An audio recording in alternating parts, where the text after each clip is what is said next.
she's not gonna. It's not gonna make or break her life, but she's not gonna leave you. So I don't need that kind of pressure in the morning. Adequate. Oh yeah, it's morning time for you. I don't know why I'm saying that. I woke up like an hour and a half ago. Really? Yeah, dude. I'm a bitch. Am I right? Did I start recording? I think I did. I think we're recording. Whatever. Episode 176, 2:03 p.m. Eastern Time, 2020. It's August 35th. You are in Hawaii, or September 4th, 5th, whatever. September 4th. I started building. Do you know what NORAD is? The North American Defense. It's Cheyenne Mountain, the big nuclear bunker where it's like the OG like nuclear Armageddon bunker. I feel like I only know it as a buzzword, probably it's like DARPA or no. Sure, yeah. It's NORAD. It's been around since the 50s. Like it's been in The Simpsons. Like I dropped my 10 terabyte hard drive last week off this desk. But I caught it on my foot, just reflexes, like in my shin. It kind of like slowed it down. I didn't think anything of it. I picked it up. And in that moment, it just kind of dawned on me that this is episode 176. Granted, this was like a week ago. So we'll say 170 episodes. Okay. Each episode, it's like, all right, I got to have a full night's sleep before I do an episode. So I'm like ready. I got to meditate. I got to exercise. A lot of these guests aren't friends like you that I can just reach out. They're people I got to find. A lot of them are people that I can have one time because they're busy individuals. They're grown-ass, successful men. And even then, the conversations are candid. You can't redo it, right? Right. It's not, you write music, you know the rap, you can write it down again. It'd be a bitch if you lost it. You could write it down again. Right. And I was like, man, this is definitely like my livelihood. Granted, it's not making any money yet, but I was like, this is definitely like the thing I'm trying to make work. And gotta take some ibuprofen. But are you keeping all of them on your hard drive? Is that what you're insinuating? Yeah, well I do. Well, I have 3 hard drives, and one of them is like shockproof. The other 2 are like Walmart brand. Sure. And I was like, and it just kind of hit me right there. I was like, man, how much of a bitch would that be if I just like lost it all? And I was like, granted, and I was looking at them, and I was like, I didn't realize just how fragile hard drives were. I'm very careful with them, but I looked up. Apparently, even putting your hard drive in a shopping cart and pushing it through the parking lot from like where you bought it to your car can ruin it. Interesting. The little like needle, it almost looks like an old like turntable, the needle on the disc. It's, if you get solid state, that doesn't have that, but that's like 10 times more expensive. But just your run of the mill, go get your external hard drive, you're going back to college this fall, whatever. And I was like, damn. So I looked up some like shockproof, waterproof, fireproof, shockproof, waterproof hard drives on Amazon. And it's like a normal 5 terabyte is like, I don't know, maybe $50. These are like $100 for 5 terabytes. There's a purpose to this story. And so I was like, man, I was like, okay. So I ordered 2 of those. And I was like, 1 is none, 2 is 1. And then I was like, I found these like waterproof, fireproof bags that you're supposed to put money in if you own a business. Okay. And I was like, okay, well, if that has a rating of 30 minutes underwater or 30 minutes in fire, and so does the hard drive, well, there's 60 minutes. It takes one to get to the other. Next week, I'm going to go buy a small, like, 1 cubic foot fireproof safe to put them in. Shockproof, waterproof. So I'm putting 3 tiers of shockproof, waterproof, fireproof. And then I even found these little bags called Faraday bags, and it's for law enforcement officers that can't be being tracked if they're like undercover, but they sell them. But they're also rated against EMPs, so I'm gonna protect my hard drives against solar flares and EMP blasts as well. I feel like you were like scarred, like you were traumatized. Did something happen to it when you dropped it, or you just like had this realization? One of the files got corrupt. One of the files got scratched. It's like an audio file of one of the early episodes, which I can just re-download from online because I also got them online. Sure. But I was just like, there's no point in me going balls to the walls doing this podcast if they're gonna go away, right? Right. Yeah. So I was like, fuck, I'm gonna invest like a decent amount of money, like $300-400, and I'm gonna build NORAD. So I'm building my own thing that will be protected against fire, water, dust, shock, and EMP blasts. That's just fun to shop for too. I got mine here. This is my 5 gig. Yeah. It's fun. I have so many movies on here, allegedly. You know what I mean? Like, it's like, I would be so sad if it's a lot of homework. I do back up my computer. That's the main reason, but it's 4 terabytes. I mean, that just scratches the surface, right? Yeah, it's like, yeah. Well, that's what I was. Yeah, so 10 gigs of homework or something like this. Yeah, so that's what I was looking at. I was like, man, I'm gonna do that. So I'm gonna start building NORAD. I'm not sure why I think you're just the first guest I've had since I had this idea, and so now I just need to like tell someone. Anyway, I like it, man. So did you watch that video, Cymatics? I did watch it. Pretty interesting. A lot of artistic freedom with it. I might have seen it before. It seems so familiar, but maybe just the concept in general. Like, I think I've seen some videos by maybe Vsauce or Veritasium that did, like, you know, the science-y explaining it a little bit version of those videos, especially with the plates in the sand, right? But he had lots of different things going on. I liked it, right? So the water one with the kick drum, that was weird. That one, like, is my favorite somehow. That's like the laminar flow where it looks like the water's floating in midair. Yeah, how does but that? It's really just the flow. It's so smooth. It's like the opposite of turbulence, right? Where there's no change as the water's coming out, so it seems as if it's frozen. Obviously, he had like the not the Tesla coil. Is that what it's called? Yeah. Tesla coil. So, like, you know, that one wasn't as interesting to me. I've seen but the changing of like the sand on the plates. Yes. So, and the water on the speaker too. It's weird. It's almost like if you don't think about how sound works in general, that it's almost overwhelmingly mind blowing. But then if you try to think about any sort of sound, then it starts freaking you out on the same level, and you're like, okay, I guess these plates aren't so weird. Yeah. So I texted you like a week ago or like 2 weeks ago. I had some like brain lightning at like 3 a.m, and I normally like write down ideas, but I was like, I want to talk to Trey about this. So I just sent you some weird cryptic text about like, but it reminded me. So have you ever seen those like they're like MRI, they're like GIFs, they're like little like 5-second videos, but it's like a compilation of like an MRI, so it's like cross sections of like the MRI will like look at like a banana vertically. Like they sure. 5 years ago they were on like Reddit a lot. People were doing them, or people that had MRI machines. Yeah, they're like probing the cross sections as they go down. Yeah, right? and then they do them but then they'll run them all in sequence, so it's like almost like a flip book. Yeah. So you look at it and like, you know, you got the big negative space, and then it's whatever. It's all the weird fractal shit and that's another episode for another time. But just that in general. So you look at it and, like, you know, rationally, you're like, okay, I know these are all just cross sections.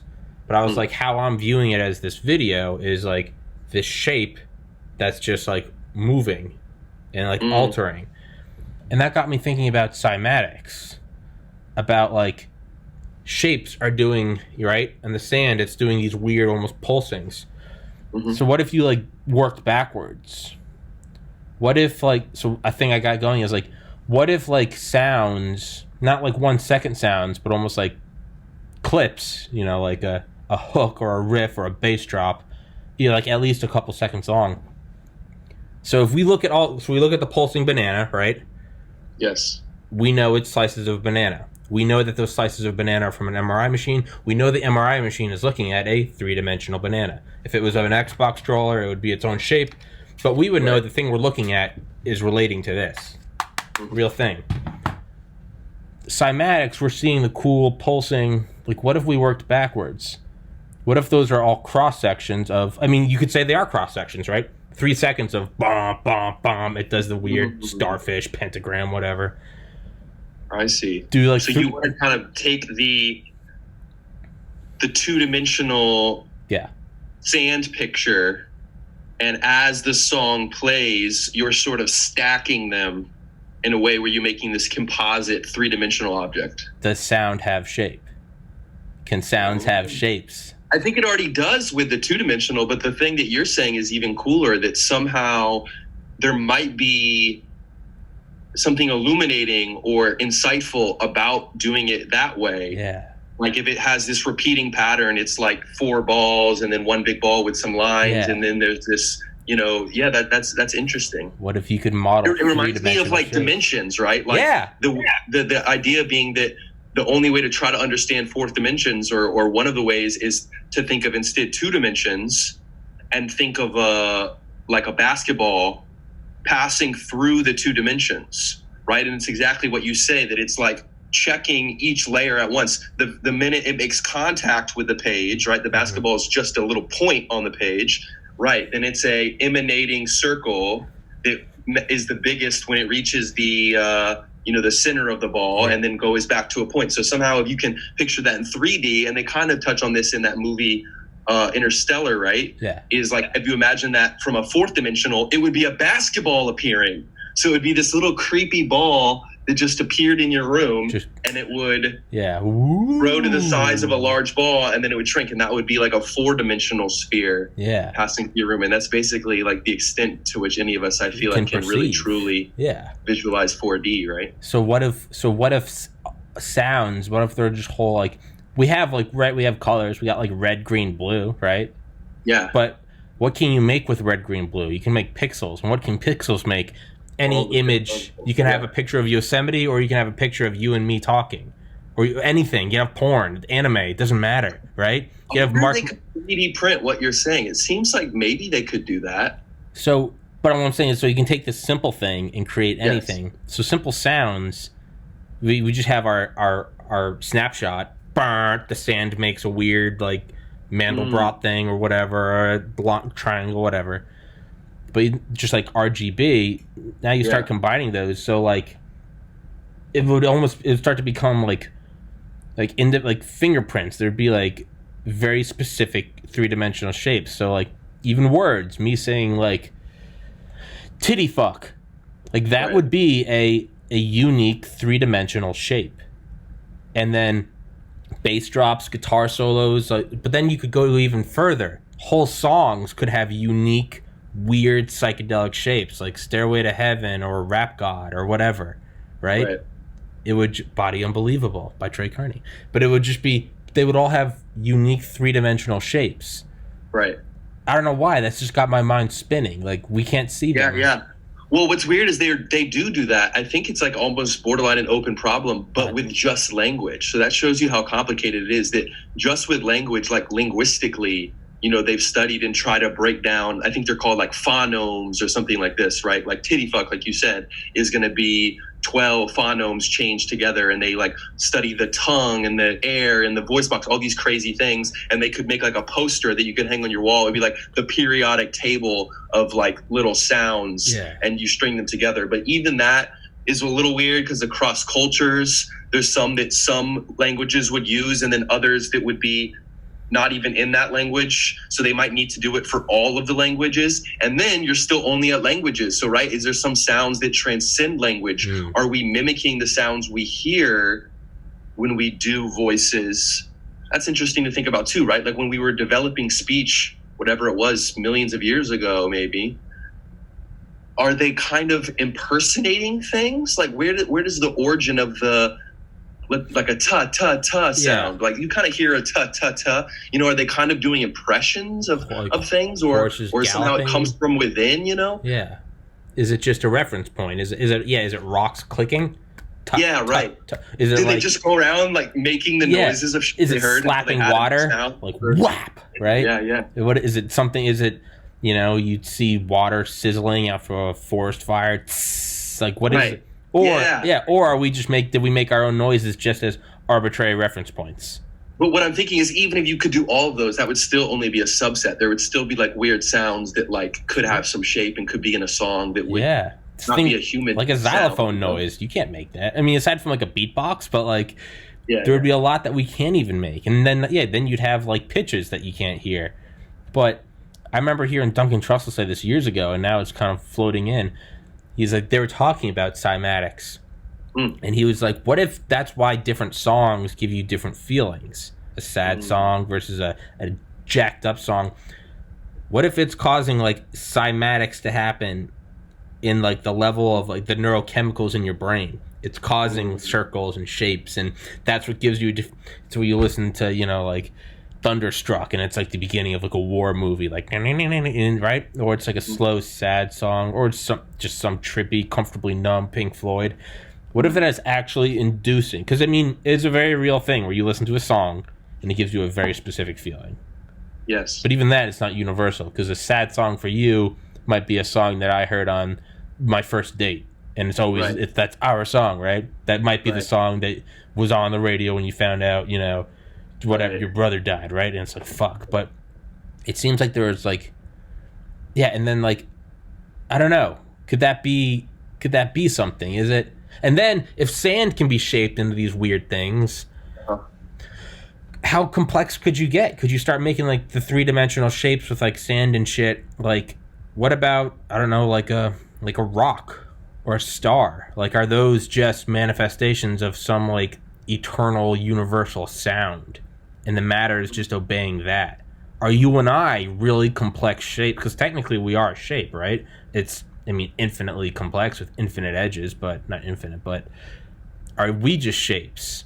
Are we just? I don't know. I don't know where I'm going with this, but it's starting to. I needed to have you on to talk to you about this because everyone else is like, "What the fuck is wrong with you, man?" So. No, I like it, bro. Speculation with a grain of like real science. That's the funnest shit. Just a That's dash. what we do best, bro. Yeah, just a dash of reality. Just a dash, not too much. Not too much. Don't ruin it. You got to go big dick in it. Just. So another thing I was watching yesterday is I was rewatching clips from Bob Lazar on Rogan, Okay. and specifically the one thing that stuck out to me, and they made it into like a JRE clip, is him talking about it being part of an archaeological dig. Mm. Like I've heard it before, and it was cool when I first. Old. But there's something about I heard it last night for the first time since like last summer, Yeah. and I don't know, it just kind of hit me a little harder. But the way he said it, he was like, "Yeah, apparently it's old." He's like, "It's not old, it's ancient." Yeah. That's like way scarier for some reason, right? Yeah, that's like terrifying. It's like Egyptian shit. It was like it's been here for like thousands of years. They've already been fucking with us for so long, you know? Like but what if that's real? Like what if that was like Rogan's like, yeah, you got two guys with like brushes trying to find a T-Rex, and then you hit like smooth metal. Yeah, that would be crazy, dude. My favorite one by far is Sphere. Have you seen or read Sphere? No. Do you know that movie? No. You don't know that one? No. Do I you need gotta to? check this shit out. Okay. It's like it's a classic, like almost gets made fun of, like Rick Sanchez, you son of a bitch, like Yeah, a team. yeah. You know, where it's like a team of like scientists and like mathematicians. It's like a physicist and like Okay. a math guy and like a psychologist and whatever. Your ragtag and they find crew, yeah. Sphere. They find this 3-dimensional weird like liquid metal sphere at the bottom of the ocean, and they're like, what the fuck is this? And they're like doing tests on it and trying to figure out what it is, and it starts like exerting forces on them, like it starts interacting with the people, like causing them to go crazy and shit. And it's like basically an alien movie with no aliens. It's just this whole time they're just like freaking out, exactly what you said, like if you in some sort of like it's been buried, like this has been here, you know what I mean? Like this is like we like uncovered this, unearthed it, and it's this alien object, and we know it's not us because it's like a sphere that's huge, and it's like the precision of the sphere is beyond anything that we could machine. It's like Michelangelo would jizz off to the level of this sphere, and they're all just like, what? And it's like just like a alien trippy movie where there's no aliens, and you're like, this is so like exactly what I'm thinking about when I think about these archaeological digs. Or Indiana Jones tried to do it with the fourth one. Yeah. Kind of shitty. Yeah. But they kind of tried to do the same thing, right? Yeah, it starts to... You've watched all the Rogans, so you remember the one with Commander Fravor? All the Rogans. Actually, I stopped watching all the Rogans. That was a true thing I told you. I don't know if I saw that. You did tell me. Boycotting. The Spotify boycott. Workers but it's unite. So that I literally watched every episode for like about 1,200 in a row. So it's more of a time. Yeah. thing. Well, you told me you stopped, but I wasn't sure if I believed you because I know OCD personally, and I'm like, I don't know if I believe him because I can't break my OCD habits that easy. The key is I unsubscribe, and then I just have to download them all individually. So it's like kind of stupid when you feel like you're unsubscribed, but you're still downloading most of the episodes, you know? Okay. But there's still that 1 in like 10 chance where it'll be like, I don't know if I want this guy, and it'll prevent me from downloading it. So like I'll skip every once in a while, you know? Do you think the Spotify move is the death? I don't know. I'm so anti-Spotify in general, but I know so many people who are so pro Spotify that I've never can't really used it. answer it fairly. I've never used it in my life. I think my podcast is on it, but I've never used it. Right. My thing is I still consume music at the level of like the album. So like I still hate the whole like radio, like one-off, like this song is my single, I refuse pretty much. I mean, someone will show me a song and I'll like put it on repeat. But in terms of my own philosophy about it, if I start liking an artist or liking a song, then I'm almost guaranteed to download the album and try to like listen through the whole thing. I'm just old school like that, Yeah, right? that's how I am with Post Malone. I'm like, I go through like eras. I'm like, I like this song. I will now going to listen to all of his albums nonstop for 4 months. Yeah, I don't. Yeah, I've never had any. Yeah, dude. I mean, I live in like 1990 technologically. Like I just I've never had with some Spotify. things, right? With some things. Yeah, it's except with NORAD, my NORAD hard drive system. That's the future. It's not like you have to pay for it, right? There will be ads. There will be interrupting ads. Ads every 3 minutes is what I heard. Every 3 minutes? 180 seconds for a 3-hour podcast. Every 3 minutes, there's a 30-second ad. Fact check me. I could be wrong, but that to me that is answered your own question. That right is there. rape. That is rape. You are raping this thing. They're that cutting the just answered throat your own question. and raping it. They've scalped it. They've jizzed on its open brain.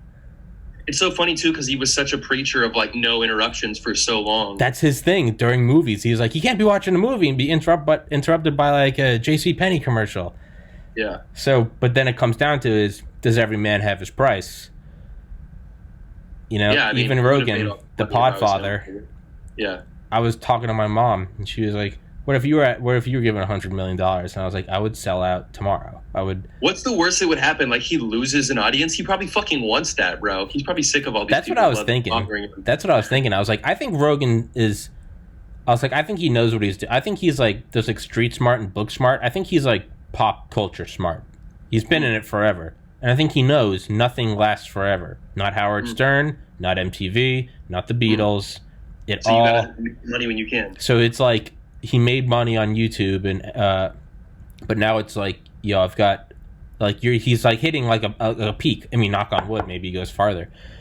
It's probably like $100 million. Like, who cares if people think I sell out? Who cares if I sell out? Cash out while you can. Yeah, and let's he's going to do the same thing, right? Yeah. He's not worried about it because he knows from his end the podcast will be the same. Yeah, and that they're just putting their fuckery bells and whistles on top, but he can more or less just ignore that. You know? But for him, it's still the same life. I get to talk to my friends and do whatever. Yeah, and maybe it's like a graceful exit. People are going to start fucking hating it, say it's commercialized, and leave. And then, because if you just drop off the face of the planet, that's not real privacy. Because everyone's like, "Where'd you go?" You're right, like Chappelle. Versus if you sell out, people are like, he's a sellout. They cut you off. Right. That might be the golden parachute, man. He might be like he might be knowing exactly what he's doing. Just like, I mean, he's in his 50s. He's like, man, $100 million, it's generational wealth. We can go anywhere with my wife, my kids' kids. Yep. Do meaningful philanthropy. And get over this thing. Who's to say he wants to do it forever? He's like, I'm finished. I did the podcast thing and whatever. I think he will keep doing it for a long time, but it is interesting to think about how it will affect. I don't see myself like getting Spotify just to do that. You know what I mean? I think it's smart. But it's going to be weird because there'll be some that I'll want to listen to so bad, like a random, if it's like a random certain guest. Yeah, but you know what? I think I'll be able to find it anywhere. We could download anything we wanted on LimeWire and Napster before the millennium changed. I'm not looking at this as a barrier. I know, right? But even then, man, like, it's really not a problem for me. I don't even want to get into the alleged things that I may or may not be able to find on the internet. Exactly, exactly, yeah. But there's like a whole like, I don't know. It's like, I'm a bitch. I was upset when he left the first studio. I feel like there's a certain from like nostalgia or like I feel like there's a certain almost like Fenway Park in Boston. It's been there since 1912. I've been there. It's a shitty stadium. I love the Red Sox. It's a shitty. It opened I think a week after the Titanic sank. Like it's a shitty place. Yeah. But but it's awesome. There's an irreplaceable magic, right? It's like it's like a skillet that's been in the family for 50 years. There's something about the eggs. It's just a skillet. Yeah. When he left the first studio, I was just like, "What are you doing?" No, but now he's leaving the second one too, and now I just feel like I'm like, okay, now it's just I don't know.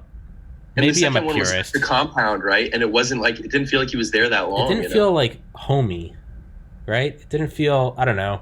Maybe I'm just I was a still purist. mad that he never like showed his place. There was one video that was like from a UFC fighter. I'll try to find it and send it to you after this. He never did a walkthrough. Where you can kind of see the inside, you know? He never did a walkthrough.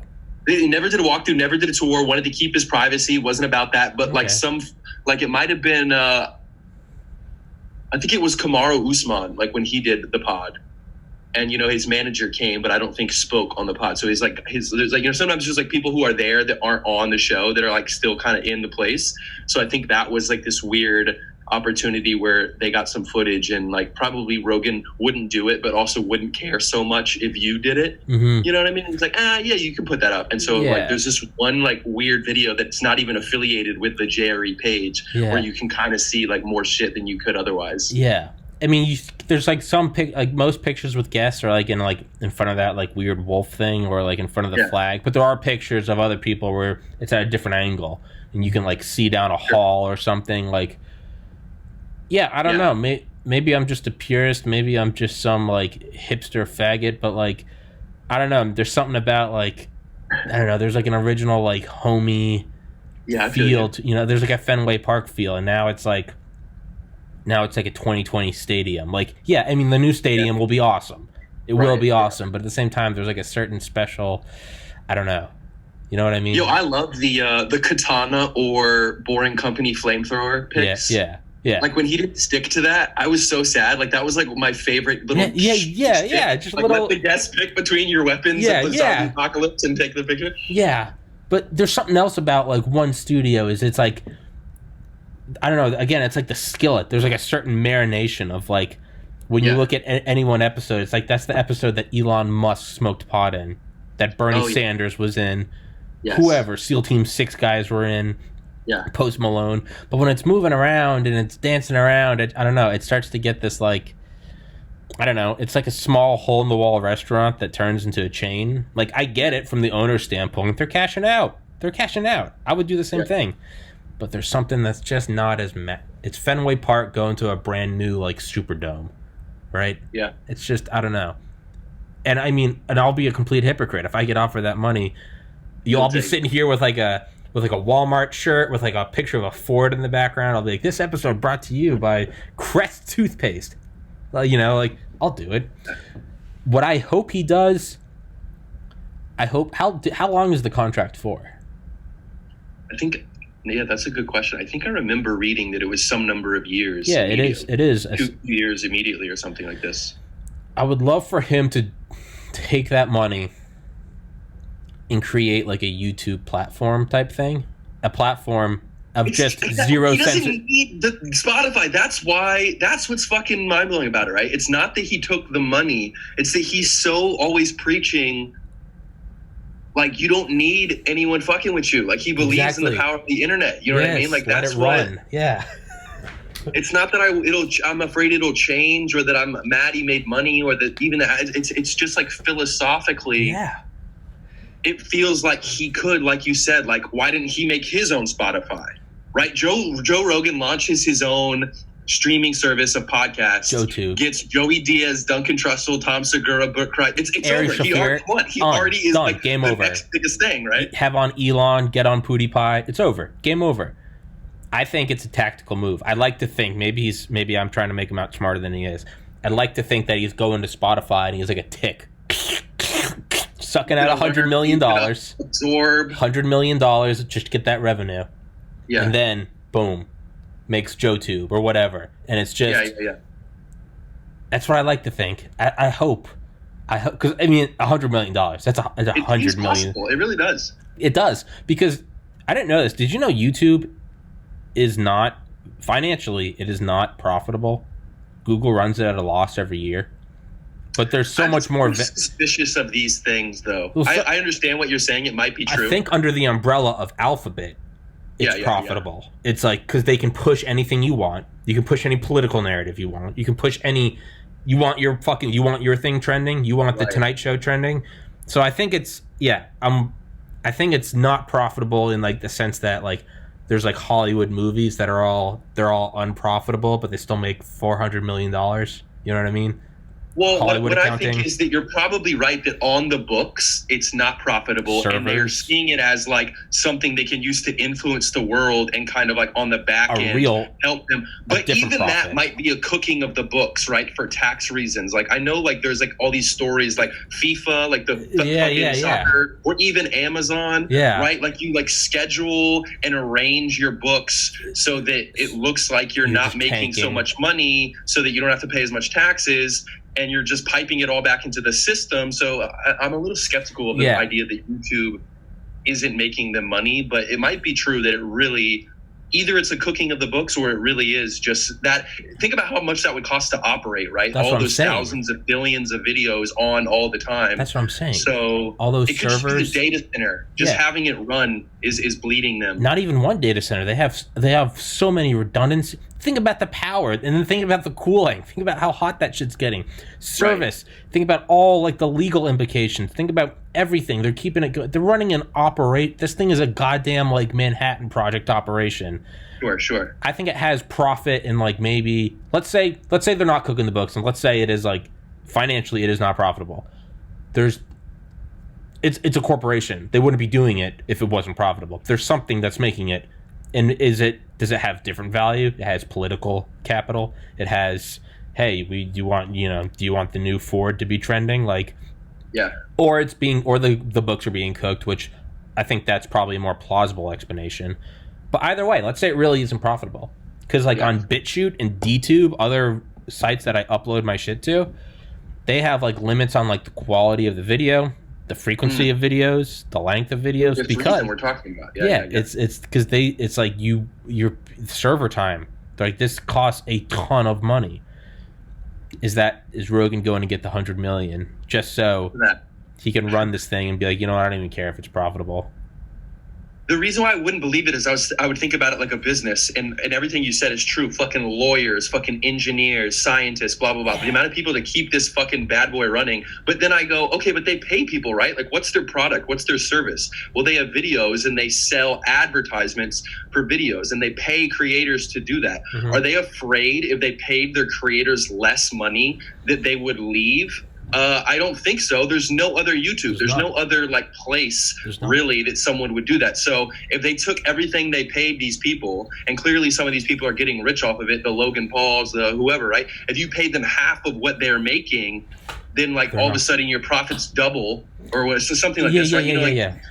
I don't see that they couldn't just pay people less if they were really afraid of bleeding like that. But maybe there is some fear about, by paying people so well, we get like the best of the best in the world as content creation. I don't really think that's true at least at this point, just because YouTube is so popular and there doesn't seem to be that many options, you know? Yeah, you're right. They have content creation like no other. And not only that, like I have YouTube Premium. I've had it for like a year. It's $15 a month. So I don't have to, because that's how I listen to music and documentaries. I don't want ads. That's $15 a month. That's just one person. There's 2 billion active users. But the other thing is like they made a switch in like early 2019, which is the bane of my existence. Is it used to be you had to have 10,000 views total on your channel to get monetized, and you could start. Right. And they changed it to you have to have 1,000 subscribers and 4,000 public watch hours. So like let's say this episode's 60 minutes, I put it up and you watch the whole thing, that's 60 minutes of watch time. You got to get 4,000 hours, which is, I believe, 240,000 minutes within a 12-month period. That has weeded out, I would imagine, an insane amount. Because I'm going full like pre-med psychopath on this. I've got the 4,000 hours, but even I'm an exception. I put out videos that are hours long. Most people don't. So you said they lowered the hour count, but it was like a trick. Like it was 10,000, but now it's 4,000 within a year? It used to be, there was one stipulation to get monetized. 10,000 views total on your channel, which is easy. Forever. My channel has, I'm at 52,000 views now total. And it's not even a year old, right? Right. But it changed to you have to have 1,000 subscribers. Right. And 4,000 view hours. They don't even count views anymore. Which I have gone full OCD psychopath on this, and I passed the 4,000 viewers. I'm at 588 subscribers right now. I'm still not at 1,000. So I can only imagine that if I've gone fucking full just psycho on this and I can't get it yet, then every other random channel where it's like half-baked meme. And not only that, they've crunched down on like you can only get monetized if it's original content. If you're just putting up like memes or like, you know, a picture of, you know, a video of Trump walking with like music played over it, but that's like Fox News' video, none. Can't get So I think they eviscerated like 99% of people getting payouts. That's crazy, man. Yeah. So from that standpoint, maybe that would make sense. Maybe they're saving money doing that. Either way, Spotify taking away, they're getting Rogan. Maybe that is a benefit. Maybe it's just any competition is good, right? Right. That's what I hope. I was actually tripping out thinking about the other day because I was thinking about like if I had a kid or like kids in the future, like how there's this lane of like career that they can do now, and what's like the craziest fucking thing you can do with no help from anyone that you can like put on like a camera or something. So I was like watching this cartoon. I was watching an anime that I like that's probably shouldn't be on YouTube that they should pull down, and I was like, I mean, this is awesome, but like this takes like a lot of fucking people. Like this is a little 30-minute episode. Like think about all the people drawing and coloring. Yes. And then I was like, but like some people are just singing, or like Tommy's just talking. That's just me and him. We're like, and then I was like thinking about David Blaine. I don't know if you saw the new David Blaine deal with YouTube. I was like, magic. Like if you could just do magic in front of people, like you just walk around, that's your life. You're just like a street performer who does magic, but you like upload these videos to YouTube with millions of views. Like, so like kids can think of like, what can I do that's original content it's like special to me. Like the idea of original content, it's like a new umbrella. Normally like, oh, I play music, or oh, I sing, or I'm a dancer. Now it's this whole like TikTok, like that fucking girl, that Charlie girl, it's like a fucking gazillionaire now just because she's like white girl dance moves. Do you even know what I'm talking about? Nope. But it's like some girl on TikTok with like 80 million TikTokers. She's just like she's like sort of cute. She's like 16. Yeah. She's like this kind of wealthy white girl who just like kind of dances, not like slutty dancing, but just like a good, like she's like a good dancer. Yeah. And like that's it. That's what she does. And she's like, she has 80 million. Well, that's one thing I do with this is I think I'm like, I don't have any other people to like pay. I don't have like I don't have my like animators. I don't have to, they all need health insurance plans, and I got to pay for the parking lot and air conditioning, and it's just me talking, zero production value. I mean, finish the recording, finish the episode, stop recording, upload. Right. It's only me. So, but yeah, Tim Dillon said it. He was like, it's a weird thing because now what you told kids to do is to stay, to be successful, you gotta stop playing video games, stop doing drugs, get off online, go get a job. Yeah. Well, that doesn't mean anything now. Like the mean household value has been dropping for 3 decades. There's no insurance. Everyone's out of work. What are people making money off of? Smoking pot, playing video games. I mean, PewDiePie makes something like $16 million a year. Like, I was thinking about him as a counterexample to what I was saying, right? So like you can do it on Twitch as well, right? Yeah. Is it Ninja or PewDiePie? Like there is other. Yeah, Twitch is that's I couldn't get on Twitch. I had to live. I had to do it live. That was their stipulation. I couldn't upload. Oh, okay. And I was like, why can't I? Don't give. And then for me, like I love making music so much, but it's such a pain in the ass. Like you got to have so many. I mean, like you could go the J. Cole route, like which I fantasized about doing just in my room, like becoming my own producer and my own equipment. Like like that's such a long, slow road. Do it. Do it. The time will pass. Like math, I'm like, should I make math videos? Should I just like there's like, it's so beautiful like that you have this like going on for you, and just in general, like I'm thinking of the levels. Oh, he's just talking. Oh, he's dancing. Oh, he's singing. Just like how many other people are involved, and if you add one more person, is it double? Is it halving the profits? But is it making it doubly better? Right. So there's like a weird balance where maybe a team of 3 actually is the best because it's that much better of a video. Yeah.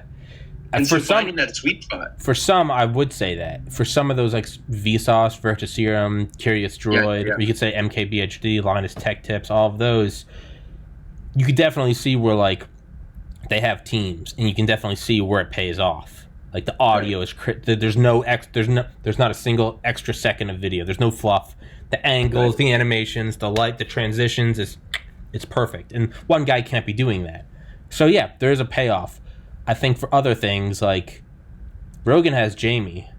If I ever, at one point, I could definitely see me getting like someone to take control of NORAD, someone to upload everything.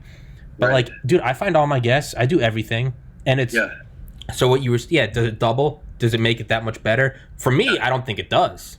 It wouldn't yet. Not yet. Get to a point where like you can bump up the audio, bump up the video. But even then, I don't ever want it to be produced. I like the sort of natural feel to it. But for you, so the way I look at it as it's just like the time will pass anyway.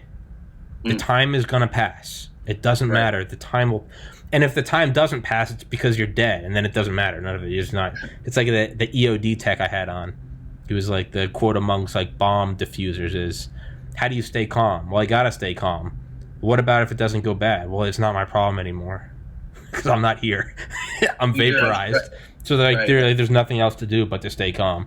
You're not gonna feel anything. You're not even gonna know what's happening. You just you won't be here. Reincarnation, black, who knows?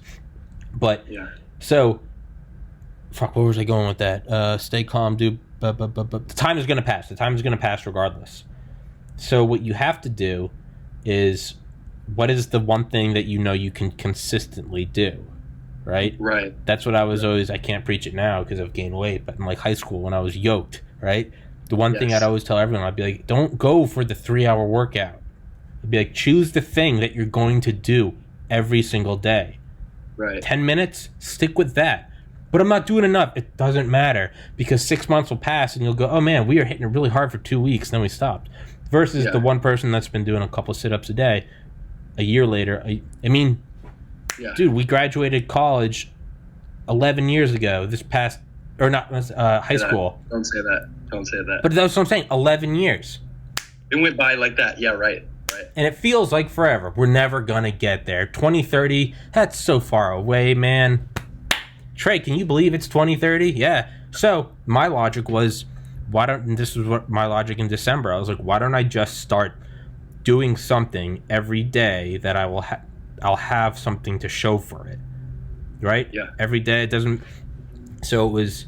I looked at it as like video games, like grinding on a video game to get like a skin for a gun, like a Chrome AK or whatever.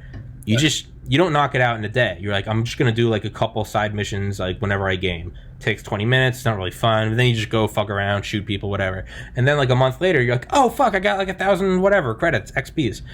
Yeah. I was like, why don't I just do something that I know I'm going to do every day? And so, to answer your question, like, so what do I do? Do I do math? Do I produce my own thing? I have to do something that I like. With working out, I hated cardio, so I never did cardio. I was like, I like doing bench, and I like listening to, like, Bass Hunter, like techno. So every day I would just listen to Bass Hunter and do what I wanted. And that eventually, over a decade, led into me being in perfect shape. Not anymore. Granted. Studly pecs. Yes. Studly pecs. Exactly.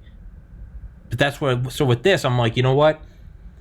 Sure, I could produce each video. I could go in, and when you and I are talking about MRIs, I could superimpose what we're talking about so that people can follow along. Oh, right. Yeah.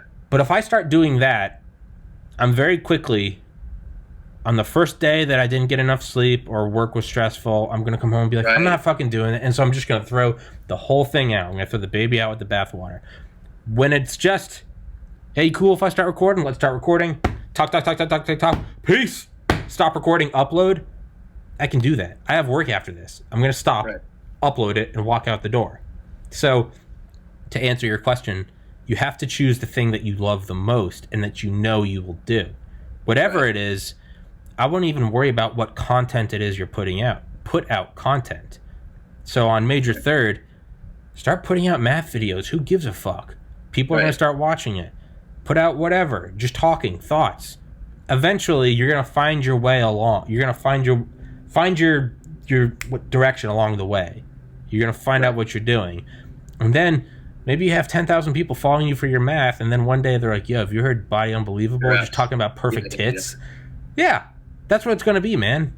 No, what you say is right, and it's inspiring me a little bit. And it's basically like the realization that with most people, if they're really being honest with themselves, like what you just said about the the small example of like showing the MRI stuff, or just like adding in what we said, like you could probably you could pull it off for a while, but kind of that you can see yourself like, fuck this. So like people aren't really being like truthful with themselves when they're wanting to like revamp their life, when they're wanting to remake themselves, and they tell themselves, oh, I'm going to do this and this and this. They're like not using the reality of like what they think is about to go down. If you make a really hard workout regimen, like the fourth day, if you do it for 3 days, the fourth day, you're going to be like, fuck this. I'm done. So like, just like, don't have a problem with setting your bar a little lower with something that you really think you want to do. Right. And then, slowly over time growing it. That's such a wise way of looking at it. My only issue is I do feel like I do so many things that like would be something I could make as content just naturally, whether it's like how much I love movies or like the math thing.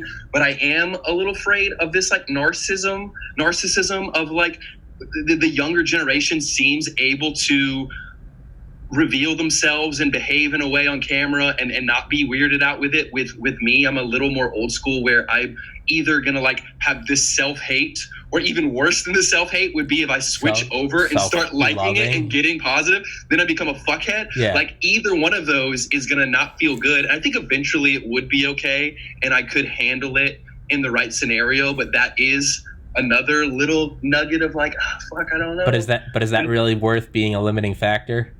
It shouldn't be. Look at the upside. What if you made money from a YouTube channel doing whatever you wanted? What's the downside? Well, what if I become it's like, it's so, if you buy this lottery ticket, there's a 1 in 5 chance of you winning $100 million. Yeah, but I might get a paper cut. It's like, I know, right? It's so weird. What I'm saying is literally like I would be self-hating myself, which would feel bad, and then like the needle would just jump, and then I would just like think I was hot shit, and I would become like a douchebag. Like I feel like there wouldn't even be a middle ground of it. Like it would either not be working or be working. And what it is it's not a middle ground. It's just both. Third day, like when I had on Mike Durant, I was like, I had on the fucking Black Hawk Down guy. I was like, I'm a G. And then like a week later, I was like, what am I doing? Oh my God, what am I doing? It's like, oh, I used to have abs. Now I got a belly. I'm like, I live at home. I'm like, what? And then I'll have on a big guest and I'll be like fucking beating that shit into the ground. So it's not an average. It's just both extremes. There's a Venn diagram I saw, and it was artistic creation. It was the center, and they're barely crossing over. Right. And it's like a suffocating self-hatred, and like delusional, euphoric, manic self-love, or narcissism. Yes, in the middle. That's literally artistic creation. Artistic creation is right in the middle. Maybe that is it though, man. So do videos of you being like super self-conscious, like I fucking hate but just do those and let those videos suck, and then do other ones where it's like, man, this guy loves himself probably more than he should. Yeah. Either way though, do the thing that is stacking. I have like a visual in my mind of like the Georgia Dome. I remember like always sitting I would always look up at the rafters. I would never even watch. I went and saw Drew Bledsoe play on the Patriots there, and I think I looked at the rafters the whole game. But in my mind, rafters are pretty trippy. It's so high up like there, like at the end of Rush Hour, where Jackie Chan like climbs the ceiling. I have like a visual of that in my mind when I meditate, and I have like 3 Georgia Domes, and the first one is like, what's the most important one? I just need to be building the podcast. So it's like a piggy bank. There's a little slit at the top, and every day like I drop in a new episode, and an episode is just like, it's like a hard drive, and it just falls into the center, ding, ding. And right now I'm at 175. There's like a little tiny pile in the middle. They can't break. Just ignore that. Some have rolled around, but for the most part it's still just empty. The other one is money. Every day if I get like a tip at work, like $1, I'll go deposit it. So every day I'm like dropping a penny in there, dink, dink. And then the third one is audiobooks. It's just, I'm like, I always have to be learning. So no matter how bad the day is, no matter how shitty the day is, I try to know a little more than yesterday. And so in my mind, every page of an audiobook I listen to is like a page I'm ripping out of the book and dropping it in there. The audiobook one's probably the biggest. There's like a respectable pile of just paper down there of documentaries, of whatever. Money one is tiny, podcast one is tiny. But the podcast one, it's not necessarily, it's putting those in, but then like each view is just like a BB. It just falls in there. Every day I'm like, I don't care if I strive to make great episodes. There are days where I finish it and I'm like, man, And it's never the guest. There are days where I'm just like, I was not all there. I was not even. It's a shitty one, but I put the BB in, and dink, and it just keep going. So no matter what happens, I look at December till now. I've had on good guests, I've had on bad guests. I've had episodes where I feel like I'm killing it. I've had just days of just crushing self-hatred and disillusionment. There's been a pandemic. Kobe died, right? Throughout all of it, though, what is the one thing that has happened? The time has passed. Now it's September. Now it's September. It's September now. It's fucking September. What has happened? A lot of weird shit's happened, but you know what I do have? I have however many months, 9 months, 9 times 270. There are 270 BBs down there. That's 270 BBs where even if and there are the first, like, in January, I went like really hard in this podcast. I did like 2 episodes a day for like 3 weeks, which is crazy. I did, and they were each like 2.5, 3 hours. It was insane. And I realized at the end of it, I was only at episode 40, and I was burned the fuck out. And I was like, this is not gonna last. So instead, I was like, let's aim to do 15 a month. Every month I do more than that, but I only aim to do 15. And I'm like, let's try to do at least 60 minutes. Most go about 70 minutes. Now, blink my eye, it's September, episode 176. It's just like, wow. Oh, right. Wow, it's 176.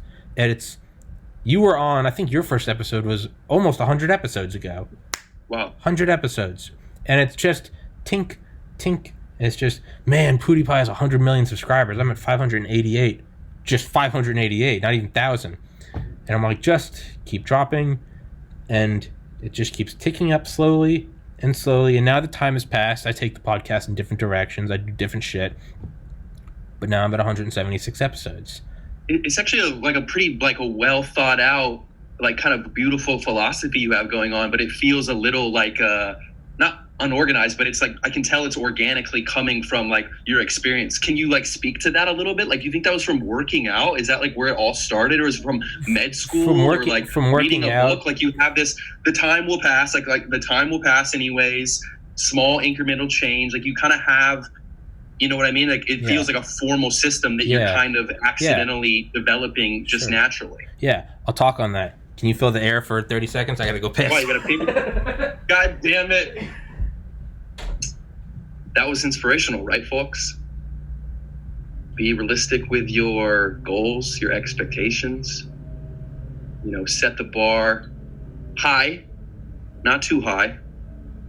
I think that's where a lot of us make a mistake. I know that I do that all the time, where I say I'm going to do something and I can do it for 3 days, 3 weeks, even 3 months, but then fall off. Tommy used to be jacked, guys. Tommy was shredded. He looked like those like plastic dolls when you're little. They're like stretchy. Are they stretchy? They're like, you know, they're like strong men, but they have like putty muscles. I'm telling the world how jacked you were. Yeah, I'll get it. But that's. Do you remember when we joke like something about your muscles? Like I was picking you up or something. And I was like, you're not very heavy. And you're like, yeah, these are just show muscles. These are I never did. It was never for strength. People are like, how much can you bench? In my mind, I'd be like, not a lot. Not that much. Not a lot, man. It's aesthetics. That's what I used it for. Funny, JP Bleacher used to joke. He's like, Tommy has a Play-Doh machine. He's just fat. He gets in a Play-Doh machine every morning and it compresses it all. Yeah. But yeah, that sort of organic system, that definitely, that's probably started with working out. Med school was like the pre-med, that was like the next thing where it was like, this isn't going to happen in a month or even a semester or even a year. This is going to take 4 years. And it was like slow and steady, just stay the course. And it did. And it was just, when I first decided to be pre-med, I went to the library like 14 hours a day. I'd study till like 2 a.m. I'd come home, get up at 6 and just start going again. And I did that for like a month. And then I was like, the adrenaline wore off, like the newfound glory that I'm going to be a doctor. And I was like, I am exhausted. And just like the workout, it was like, so instead of deciding I'm tired today, I'm only going to go do 6 hours. I was like, if I'm not doing 14, I'm just not going to do it. And I was like, okay. I remember this was like October 2010. I was like, if I'm going to do this, it needs to be slow and steady. I got to put in a lot of work, but it's got to be real, like realistic. I was like, I know that I can go for about an hour and a half before I need a break. Do an hour and a half. I would do like 10 minutes of Facebook, maybe jerk off, and then do like 10 minutes of like meditation. So every 2 hours, I did 90 minutes of work. I was like, I know I can do that session if I exercise and get a good night's sleep. I know I can do that sort of cycle. Yeah. Wait, say it to me again. 2 hours, 30 minutes? No, every 2 hours, I would do 90 minutes of work. So I'd do 90 minutes of work. I'd take 10 minutes off of just like brain fried. And I would literally just get on Reddit and just kind of drool for a minute. Got it. I would normally I would jerk off like 3 times a day. And then like just stress. And then I would do like 10 minutes of like a mini meditation. And I'd be like, remember why you're doing this. I'd be like, just get through today. Just like dropping the penny. Like just. Right. I could do that full cycle. I could guarantee myself I could do 4 of those cycles a day. That was a bare minimum. I could do 8 hours of that. Most days I could do 12 hours. So like 6 cycles. But every day I was like, I know I can do 4. If I have nothing else to do that day, I know I can do 5. If I have classes, I can probably do like 3 of those cycles. You got to do them early. You got to do them when you're refreshed. You can't do it at the end of the day. It requires your A game, right? It's like the first couple plays of the Super Bowl where they're just all out, right? They're all getting their nerves out. Yeah. Like, okay. And I was like, just keep it real. And like once, like every like 2 weeks, every other Friday, I would start to hit this like kind of more meta burnout. So everyone knew it at UGA. It was like, oh, is it the second week? Because I would go out and just get blackout drunk, eat like a ton of Five Guys, like gain weight, just spend a ton of money, get fucking loaded. The next day be hungover as hell, get high as fuck. And then I'd start up again and have like 13 days of like go get it. Right. And I would burn it. And I did that sort of like 2-hour cycle and 14-day cycle. And I just did that. And it went for 4 years and I did it. And I got in. When I took mushrooms in December 2013 and realized I didn't want to be a doctor, I was like, I don't want to do this. But I linked all kind of, we were talking about like the song earlier. That might be your first date song. That might be, your Death in the Family song. I linked that long-term work with, unconsciously, I linked it with the feeling of hating studying all day, every day to get into med school. Right? I did that long-term thing in high school to get muscle, and I really liked that. I did it again in college, and instead of going, it's not the work that's a problem, it's what you were doing was the problem. You didn't love it. Like, that's the reality, is you just wanted to be a doctor to not be a failure, right? Probably some deep-seated chip on my shoulder. And I linked the two. Instead of saying, do something else you like, I just said, I fucking hate all of it. And I'm finished with all of it. I was like, I want to stop having distant goals, stop working all day, every day. Just want to enjoy myself. And then 4 months after that, brother took his life. So if that hadn't happened, I imagine I probably would have looked at that after 4 months and gone, you know what? I do like working. It's just I need to find something else I love. Yeah. But I didn't have that metaphorical time to breathe because existential crisis, right? Boom. No one can handle that. And so that kind of mixed. And then not only, it was like I spent 4 years studying in college. I was like, I'm old now. I'm 23. I was like, so it was like a midlife crisis at 23. So it was like change in philosophy, midlife crisis, and then threw in a suicide on it. Well, that's just the recipe for like what I'm still dealing with, trying to get rid of weight, like sober. Gotta like moved home in 2016 after getting pretty suicidal myself. And at that point, it wasn't that I hated work. It's I think I forgot that daily grind thing. So I would start new things. I wanted to be an author. So I went really hard and I wrote that story I sent you about psychedelics. And then I got burned out and said, fuck that. And I got mad that I wasn't a millionaire author within 6 months. So I said, fuck that. And then I got into like trying to do comedy and making funny photoshops. I remember I was trying to sell like Trump shirts, and then I was also trying to sell like Hillary shirts on another company. Got really mad that I wasn't a millionaire in a month. And it kind of kept happening. And I kept doing Photoshop, but I liked Photoshop, so I just kept doing it. Right. And then kind of got upset about that I wasn't a millionaire. I still like Photoshop though. And then in December, I just remember thinking, it was December, and I was sitting there watching what's the most recent gangster movie with De Niro? The Irishman. I was watching that with my dad, and I was downstairs. And I could just like feel like my titties. I was on the couch, and I was just like, I couldn't even enjoy the movie because I could just feel like my tits. And I was just like, and it just hit me. I was like, the time is gonna pass, just start dieting. Granted, I'm only 15 pounds lighter than I was then, but I remember thinking, I was like, what if I just grind really hard? Maybe I can lose like 50 pounds in 3 months. And then I thought, like, that's what I've been doing for the last 3 years: comedy, writing, photoshopping, shirts. Same with weight loss, where it's like, if I can't have it now, then I don't want it. And then what you said earlier, be okay with lowering the bar.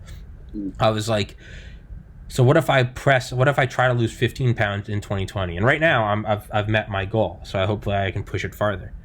And next year will be 15 more pounds, right? I can't wait to be ripped again. I miss it. I feel my tits is like one of the funniest phrases I've ever heard. Yeah. That was I feel my own I could tits. just feel them, and I was just like, ah. And yeah. And I was like, why don't I aim? This was December, so I was like, why don't I aim to lose 15 pounds next year? And instantly I was like, what's the point of you even doing 15 pounds? Then you're only 200, which is where I'm at now. And I was like, no, that's not a lot. It's not a lot. You're right. You're not going to look much better. It's probably going to take 3 or 4 years of doing this to even look marginally better. But I was like, if I can't even keep off 5, why am I bitching about doing 15? Because if I can't be okay with doing 15, how the fuck am I going to do 50? Right? No, it's such a psychological trick we play on ourselves, right? Yeah. If I can't have it all, then I don't want it. And like, you feel like you're lowering the bar, which is what I said, and it is that, but it's kind of like you're secretly raising the bar, right? Like, you have to lower your short-term expectations in order to raise your long-term potential. Yes. Right. It's so very it's like hard such to a mind see. fuck It's where you're very like, hard to see. It takes a lot of failure to get to that point. So I was just like, the time is going to pass. Why don't I just start? And then I had always wanted to start a podcast. I'd wanted to start a podcast since 2015. And then I was just like, I want to start. And it was like you, I was like, I'm just going to hate it. And then I was like, what if I become a douchebag? Like, hey, YouTubers. And I was just like, what do I want? And I was like, I love talking to people. Maybe that's my narcissism, is I love the sound of my voice. And I was like, why don't I just start? I was like, who am I going to get as a guest? I'm like, well, I can't get anyone as a guest. I don't even have a podcast to show them. So I was asking other people, and they're like, can I see some episodes? And I was like, there aren't any. So, and honestly, it just sounded like a bad, like, FBI scheme. Like, this is all a front. So finally, I was like, why don't I start with people I know won't care? So, like, my friend Durant, I was like, we just come on and just talk about anything. I was like, literally like a prostitute. I was like, I'll do all the work, baby. Don't worry, right? Don't worry. I'll make you come. You just show up. And I did it, and I was like, and I forced the episode. And I was like, let's do one a week. And I started doing one a week. But I remember before I knew it, I was on episode 5, and I was like, wow. And that was the first, like, so it was like a week prior, I thought about the time is going to pass. This was the first, the time is going to pass, and I wasn't even thinking about that. I was thinking about that with weight loss, not the podcast. Right. And I was like, wow. I was like, that, like, learned a lesson. I was like, it'll be the same with weight. And then, like, another, like, 2 weeks passed, and I was like, let's keep it realistic and just do one a week. Yeah. And then, like, January came around, and I was at like 8 episodes, and I had like 4 subscribers, and I was like, you know, I was just watching The Irishman and thinking Christmas is only 3 weeks away, and now I was like, New Year's was a week ago, and it was like, wow. And it was literally like almost like the UFO. It wasn't that I was like, oh yeah, this is what I did in college. I was like rediscovering this, like, slow. I was like, I feel like I've done this before. It was almost like coming out of a fog. I was like this, like, slow. You didn't connect the dots until later. That's how far off the rails I went after my brother. Like, it wasn't even that I remembered what I had forgotten. It was amnesia. Graham Hancock. It was like amnesia, and sort of uncovering like Gobekli Tepe. I was like, whoa, this is weird. And so I started doing more episodes, and then I started to make the mistake that I had made the 4 previous years. I was like, what if I did 2 a day? I could do 2 a day. You ramped it up too much. I was like, let's go. And I did it. Yeah. And I came close to, like, quitting. And I was like, and I gained some weight back. And I was like, this is how it starts. And I was like, let's just do 3 a week. I was like, that's realistic. I can do 3 episodes a week. And I was like, but that's not a lot. Then I'm not going to get it fast enough. And I was like, if you can't do 3 a week, how are you going to do 14 a week? And I was like, it's just going to take time. And I was like, okay. I was like, well, how am I going to stick to it? How about you only have on friends and you do no production value? And I was like, I can do that. And I was like, okay. And I kind of just kept blinking, and I was like, oh, now I'm at episode 20, and I kind of blink again. Now I'm at episode 30. Now I'm at 214 pounds. Now I'm at 213. Right now I'm at 197.8. I'd like to get to like 170. And I was like, man. And every once in a while I'd go on these little spurts where I'd be like, let's do another one, and I'd be like, slow it down. And you know, you're tired, take a day off, play some video games. And I was like, I was like, so let's just look at the graph. I'm doing more episodes, I'm getting more subscribers and more views. It's going slow. But just like Voyager past the heliosphere, it's taking time, but on a long enough timeline, it's gonna get to another star. So I was like, this is simple enough that I have no problem. I thoroughly enjoy doing it. I can I was like, I can do this every day for 10 years. I was like, just let it run. I was almost like I climbed to altitude. I got to 35,000 feet. The seatbelts on came off, and I was like, just touch the wheel, but just keep it on. Just go. We're flying from LA to Melbourne. Like it's not happening in the next hour. So I kept it going, and every once in a while, I get a little amped up, and I'd be like, let's try to get a bigger guest, right? So I'd get a Delta Force guy, or I'd get a weightlifter, or I'd get an author. And those take a lot out of you. You got to find them. 99% will say no. 1% will say yes. If they say yes, you get their book, you prep it, you get jacked up, ready to go, do the episode. Oh, I wanted it to be 1 million views. It only got 1,000. You kind of get depressed a little bit. I had on the Black Hawk Down pilot. It's at 1,800 views. Like, I'm still upset about that. But I'm like, you know what? It's just, I reel it back in. You'll notice, whenever I have on like a relatively big guest, I'll have like another week or two of just me and friends. Because I'm like, how do I do the bare minimum? Because like after it, I get burned out. I get disillusioned. I'm like, how come I don't have 10 million views? How come Rogan's not asking me to be on? And I'm like, just keep it. It's better to get like a penny a day in the Georgia Dome than to drop $100 bills. Have on friends. Talk about UFOs. We talk about MRI shapes. We talk whatever. And I keep it going. And I go from a sprint back down to like a light jog.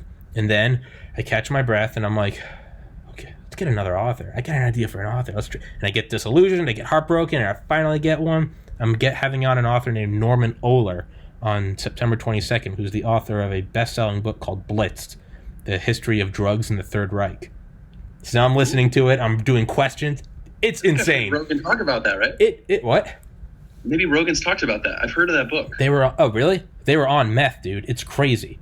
Yeah. And so I'm listening to it, and it's taking a lot out. I listen to the books 3 or 4 times when I have on guests. I write down questions, and it gets a little, it gets hard, and then I'll do it and sort of like a little burned out. I'm like, okay, let's just have on a friend tomorrow and talk about fucking Kanye's running for president.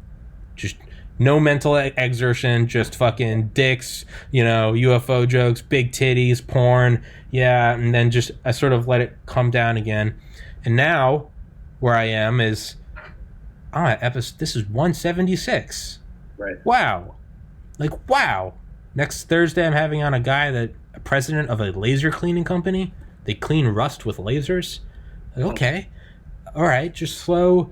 Having on Eben Alexander, a Harvard neurosurgeon and New York Times bestseller who fell into a coma in 2010 for 7 days, that has a 1 in 10 million survival rate, and he survived. But he remembers everything. And he said, and not just like, I remember like the doctors around me. He remembers going to the afterlife. And he wrote a book called Proof of Heaven. Oh, I think I've heard of that. It's a New York Times best. And this guy he's a Harvard neurosurgeon. And so he's like, that was more clear than like how I remember yesterday. I'm having him on. And so it's just like, I get these little like gems. And then I have like low effort but very enjoyable episodes with friends. And it's not to say I don't enjoy the big authors. The Brigadier General I had on, but that takes a lot. You got to sit up. I'm talking to a former B-2 Spirit pilot. You gotta be there. And then I have episodes where it's like, no, these aren't going to be like my heavy hitters bringing thousands of views, but I'm like, I'm amped to talk to Trey about MRIs and cymatics, and we're just gonna take our dicks out and jerk each other off. Big, triumphant, veiny bastards. And those refresh me in the same ways that the intense, the big guests refresh me, and they sort of give me the inspiration to keep going. So I know I'm absolutely raping you in the ear with this explanation. No, dude. I'm like inspired, truly. Like, but that is what it is. I don't know how much time we have before we can jerk each other off. Yeah, man, shit. Because you really are like an accidental guru. Like it's funny because like on the surface, no one would suspect that of you, or I know. like the way you're describing it, and there's like ups and downs, and like you don't really have like a zen truth to it, but like what you're saying, there's like a nugget of really well thought out, like guru level, and it's inspiring me. And at the very least, this 2 hour, 30-minute, 90-minute cycle, I'm borderline going to implement that today. And it's so trippy because basically what you're doing is you're taking, for me, which has been one of the most painful things about existence, which is that when you project forward in time, it's incredibly slow and painful. And when you project backwards in time, it's incredibly short. And literally my speech when I was in my fraternity, my senior year of college, and we had to give like our little speeches, and I was like not really into it. I was like, this is weird, like this isn't my vibe. But people were saying some things that I thought were interesting and good. And so when it came my turn, this kind of came to me, and I was like, you know what? I wasn't really going to say anything, but truthfully, like, do not take it for granted. Enjoy every moment, because there's this fence. There's this weird fence to the future where you're like, what's happening over there, right? There's like a wall. And so you're like looking forward in this way where like someone could be like 2 years older than me, and they seemed like they were so fucking old. Yeah. Like they seemed like they were a completely person I couldn't relate to. Then 2 years would go by. I would be in their spot, and I would look back 2 years, and I'd be like, that person's the exact same age as me. You know what I mean? It's like Same. my whole life, I was having this contradiction of projecting forward, and then when I got there, looking back, and it was been painful for me. It's been like not a good experience. You're basically taking that, acknowledging it, and repurposing it, repackaging it in this sort of guru lifestyle productivity like seminar I feel like you're giving me, and it's actually like really inspirational because I can tell that it's real, and it's not like someone who's like, this is how you should do it. Go, like, go. I always feel great and I meditate every morning. There's no road bumps at all. Like you're like giving it in this real, raw, like truthful, Feel my tits. anecdotal, personal, feeling your titty story. And it's actually like that first time we talked and you told me about cold calling people, that just inspired me because that sounded so painful. It is. That you had to do that. It's dreadful. But even this is like several levels above. Like Good. I really I'm do glad. feel like I want to like kick today's ass right now because I'm going to try this like cycling thing and just look at this this thing about time, this time passing anyway thing is really kind of like rocking my world. I gotta like chew on it for a while. That's what I started. That's what I just started thinking. I was like, the time is going to pass, and you're right. I mean, right now, I gotta go to work today. I gotta work till 9, stocking liquor shelves. Work, as you know, as anyone knows with the job, work crawls by, just and you're like, this day is never gonna end. I have found the glitch in the universe. Time has paused, and I am here for eternity. This is just, this is a Greek god punishment. But then, I was thinking about the opposite. But why does that happen? I don't know. But then I was thinking about that, and I was like, man, that has happened.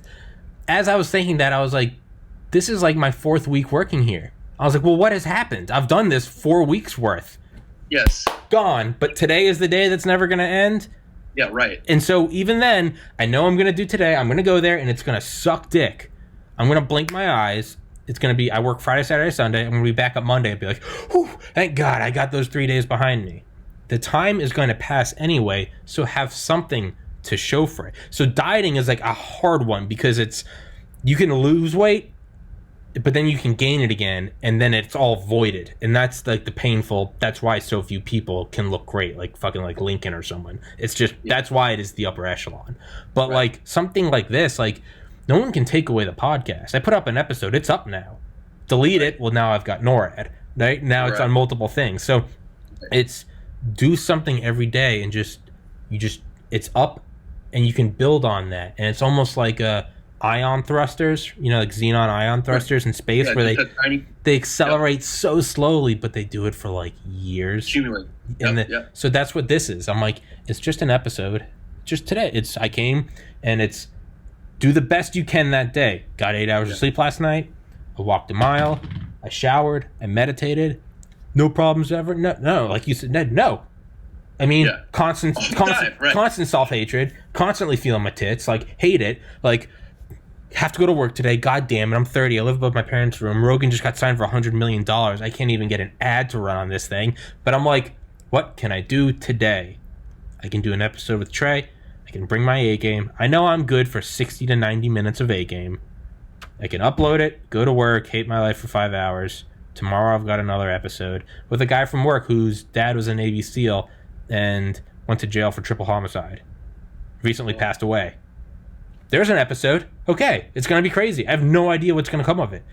Doing that one tomorrow. Is that going to get me 10 million views? No. But it's going to get me some, and it's going to seep. It's going to seep into some more people's minds, and it's just going to keep going. It's been 9 months, 176 episodes. I'm still not where I want it to be. Okay. 9 months.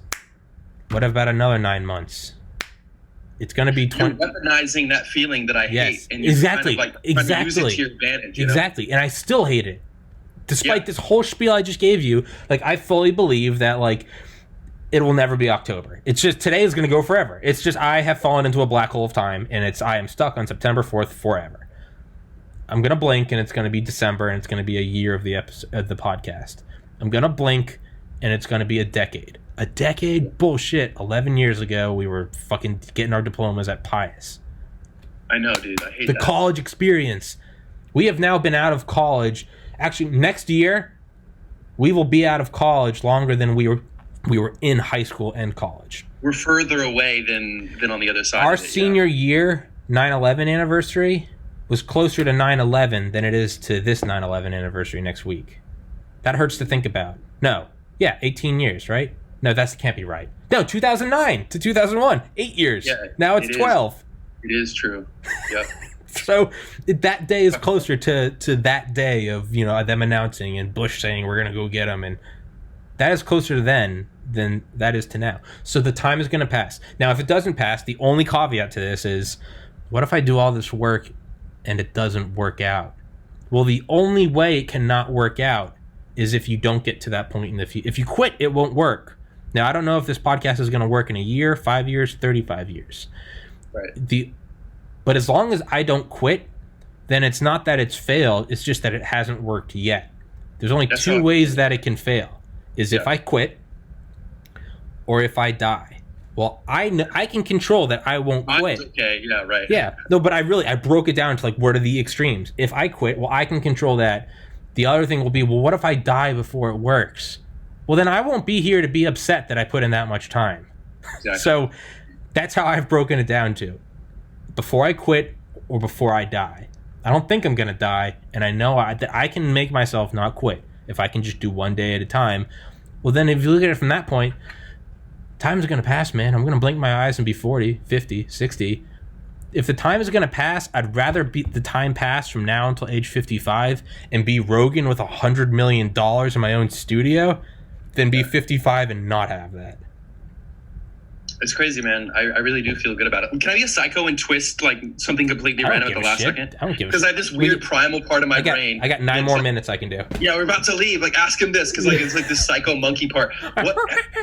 When I was thinking about like who you were talking to, like if you talk to someone, I know because I'm sure you have, who's killed someone, did you feel like there was like, I just want to know what, like Delta Force a quick story about like what it's like to talk to someone who's like taken someone's life. Can you feel like you can detect it? Is it like anything else where you kind of think going in it might be one way, but really it's the full range? Like this guy's happy-go-lucky, this guy's like intense and dark, and like the killing part is not actually something that you feel like is shaping them? Yeah. So I had on a police sergeant, I think it was episode 22, James Lucero, and he talked about having to shoot a guy that was going for a knife, and he was like charging them, and like he still thinks about it to this day, and like the guy was like schizophrenic, and the guy, so he ended up writing like a letter to their family, explained exactly what happened, and I think it's still in touch with their family, and it's like all like good. It was like a tragic end to a tragic life. You could tell that really affected him, like really affect. I think this was like 20 years ago. The next guy I had on, who was it? It was fuck. I feel like it's fucked up that I asked about. No, not at all. No, it's not. No, it's not. No, it's not. No, it was an Air Force guy. It was an Air Force guy, but they were on like a ground mission, like an Air Force intel guy, and they were engaged in like Ramadi or something, and he shot the driver of an SUV coming at him. They had like a ton of bombs, and shot him through. Like the bullet went through the guy's head, went through like the next 3 seats and out the back of the car. And you could tell you definitely, but this guy's military, so probably he was a little more like wrapped up about it. And then I had on like Delta Force guys who talk. I mean, it's just another day to them. To them, it's the objective. They say they remember the first one. Like Dale was on one of those little helicopters, the little birds, going into, if you've ever played Black Ops 2, going into Panama to get Noriega. They were trying to get a Kurt Muse, who was a CIA agent who was imprisoned in Panama at Modelo Prison. And Mike Durant, the Black Hawk Down guy, was flying there too. But Dale was there. Dale was the breacher. And it was like he was the youngest guy ever in Delta Force. He was 23. He says they remember swooping in. He remember seeing a guy with a gun standing behind a woman, and they were taking pot shots at him. And then like they went behind a wall into a cemetery, and he said the woman broke left, and he saw the guy breaking right, and he's like, just engage the target. Boom, boom, right through the head. He goes, and that was my first confirmed kill. And then he tells all their stories, and from then on out, it's just like he says like the words are just like, yeah, I smoked them. It's just these guys. I mean, dude, Delta Force these guys are killers.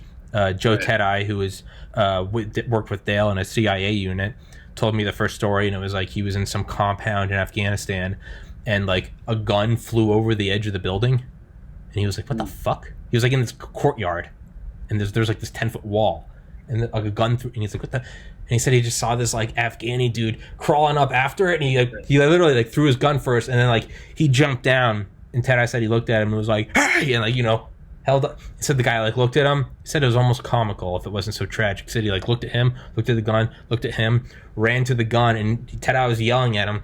I didn't knew this. He said adrenaline, and he goes, that shit's real. He goes, that's not Hollywood. He goes, vision, boom. He goes, slow motion. I could see like the ripples of his shirt. He goes, I could smell the dust. He goes, I can still smell it.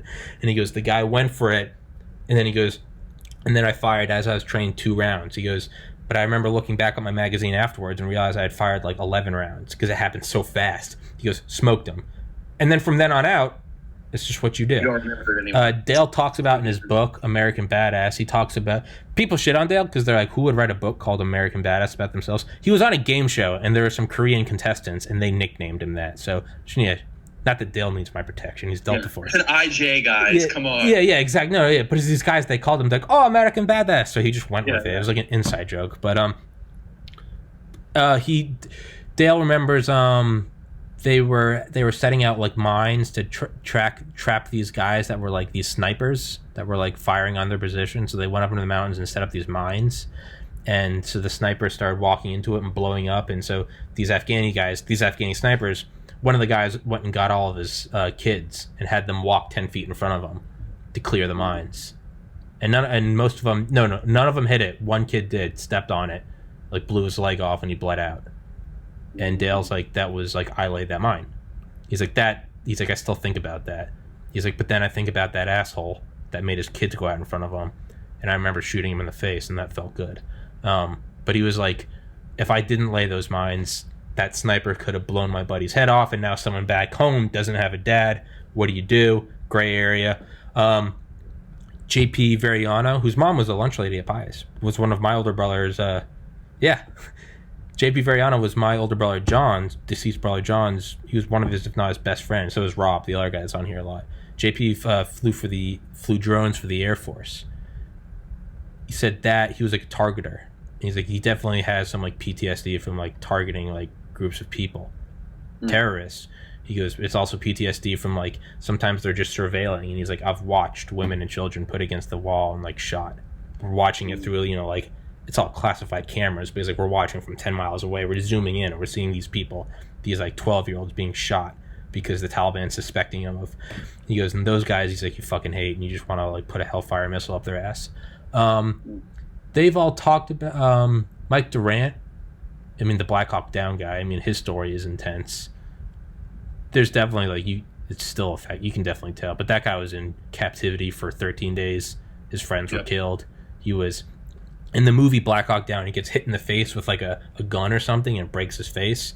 Yeah. In his book, In the Company of Heroes, not the book Black Hawk Down, but his book, In the Company of Heroes, what that actually was the severed arm of a Delta Force operator that they beat him with.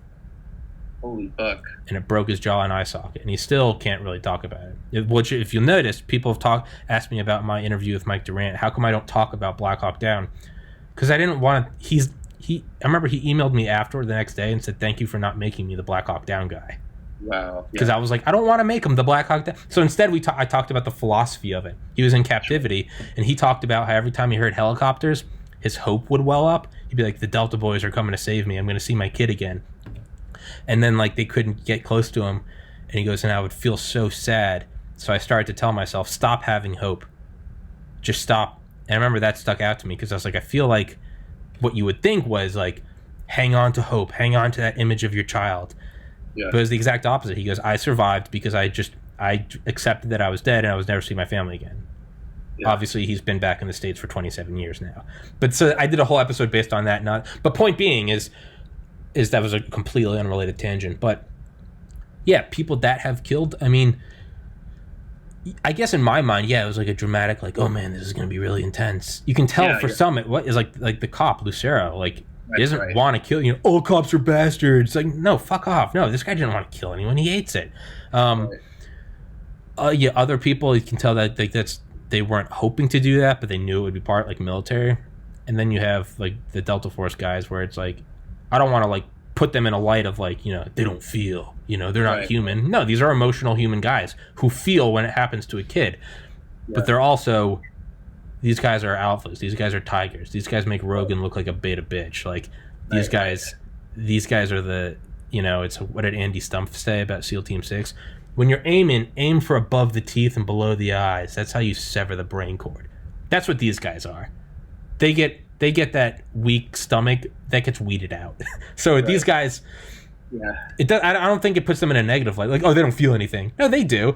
But you can also tell it's like, I mean, these guys are hunters. they're hunting. It's yeah. I can go for like 5 more minutes if you want. It's 5 more minutes, bro. 5 more minutes. But well, that's why I want the podcast to make money, so I don't have to go to fucking work. So instead of saying 5 more minutes, it could be, you want to do another hour? 5 hours? 5 more hours? That's why I want That's why I want it to. But hey man, you're getting close, bro. You can do it. Woo! But yeah, some is exactly what you think it is.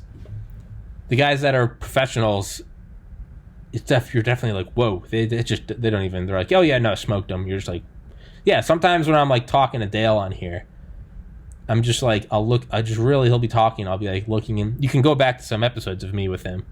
Yeah. And I'll just be looking at him. I'll be thinking like, this face is like the last face that a lot of people have seen.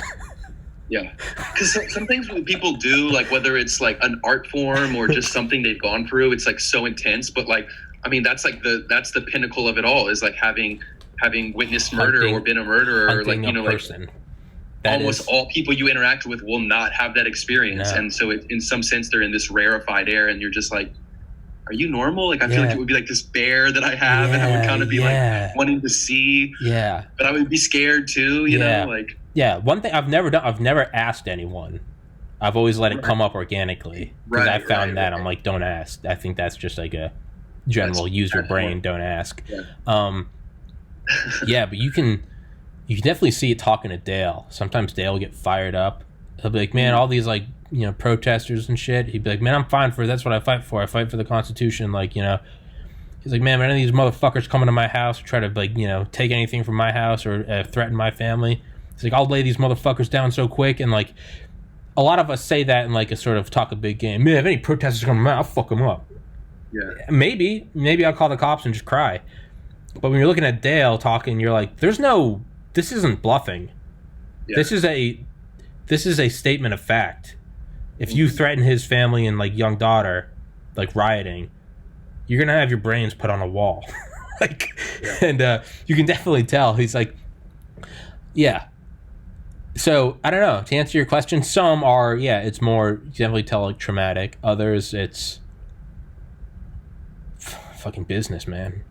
You think if you didn't know who they are, that you could detect anything, or, like, all of them have it down where, not all of them, but, like you said, like, I wonder if it was a different context. Like, I wonder if I just met someone at, like, a McDonald's. Oh, just like that it like killed someone. serial... Could there be anything? It seems like it should be so profound that it would do that to you. But like as humans, we're so malleable and we're so adaptable that I can also see it the other way. Like no, like it's just something you stomach, just like everything else. Just like a death of a family member or some traumatic shit that happened to you. Like we all have stuff like that. So it's the pinnacle of those things. But also I can see it being kind of similar. It's very weird to think if it was like if I had just like committed a murder, you'd probably be able to tell. My eyes would be dilated. I'd probably be like shaking. I'd probably be like, my life is over. I'm on the run now. Do I just kill myself and get rid of the anxiety? What am I doing? Then you'd have like the psychopath, like who it's just there's nothing. It's empty inside. They just fucking ripped someone's face off and jerked off with their eye socket.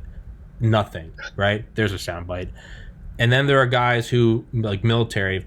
They've they do feel, but it's like what Nixon said about Eisenhower. He said he never made an emotional decision. That does not mean that he was an emotionless man. That doesn't mean he was an emotionless man. Right. He was an emotional man. He loved his family, loved his country, he loved humanity. He made emotionless decisions because he had to. You don't set up the invasion of Normandy by going, "Oh, it's gonna be a big one." No, that's how you kill Hitler. You fucking nuke Japan by looking at it coldly. But that doesn't mean that there's like a heartless machine. I don't know. Yeah.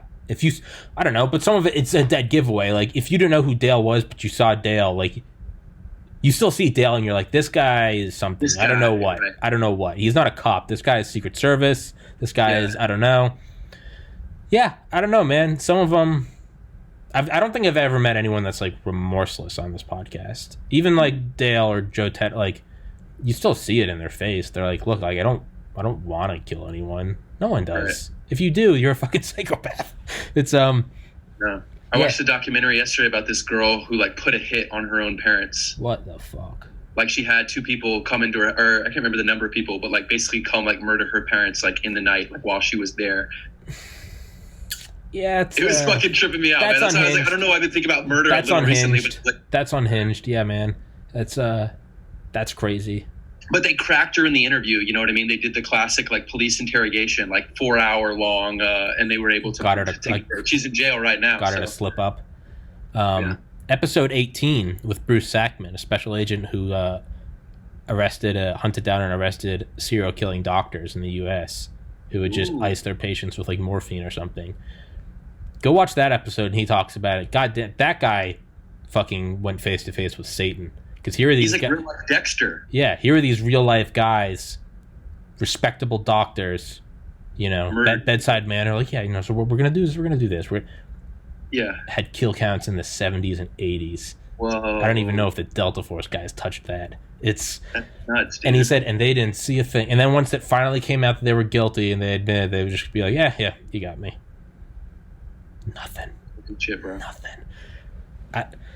We're gonna go for 2 more minutes. So what are you going to do with all the newfound information? What are you going to do with your channel, Major Third? You can't put out a new song every day. That's not realistic. You can't do that.